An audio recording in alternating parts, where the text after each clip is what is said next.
To understand the road to 1914, you must first understand the web. By the turn of the century, Europe's great powers had bound themselves into two rival alliance systems.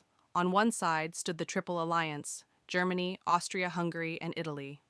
On the other, the Triple Entente, France, Russia, and Britain. These alliances were designed to prevent war through deterrence. Instead, they ensured that any local conflict could drag an entire continent into the abyss. A quarrel between two nations would no longer remain between two nations. It would become everyone's war. The first real tremor came in 1905.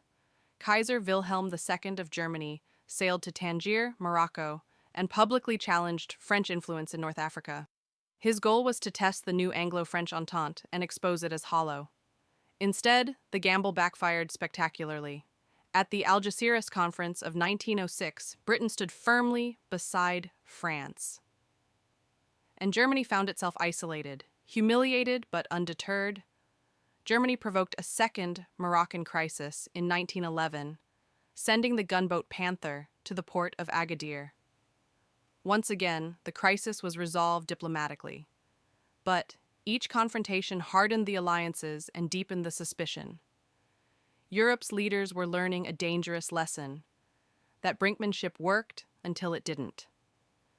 Then came the East. In 1908, Austria-Hungary formally annexed Bosnia and Herzegovina, a region it had administered since 1878, but never legally owned.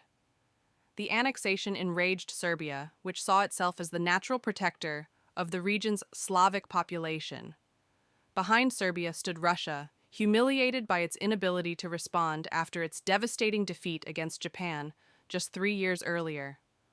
Russia backed down, but the wound festered. Serbian nationalism intensified. Austrian suspicion deepened. And the Balkans, already fractured along ethnic and religious lines, became the most dangerous corner of Europe. Between 1912 and 1913, two brutal Balkan Wars reshaped southeastern Europe. The Ottoman Empire, long called the sick man of Europe, lost nearly all its remaining European territory. Serbia emerged larger, bolder, and more ambitious than ever. Austria-Hungary watched with growing alarm as this small, fiercely nationalist state doubled in size right along its southern border. Germany, meanwhile, urged its Austrian ally toward firmness. Russia accelerated its military reforms. France tightened its commitment to the Entente. Every capital was preparing, not necessarily for war, but not for peace either. By the summer of 1914, the system was primed. The alliances were rigid. The military plans were inflexible. The arms race had produced vast armies and navies with no outlet but conflict. Nationalist movements demanded action their governments could not control.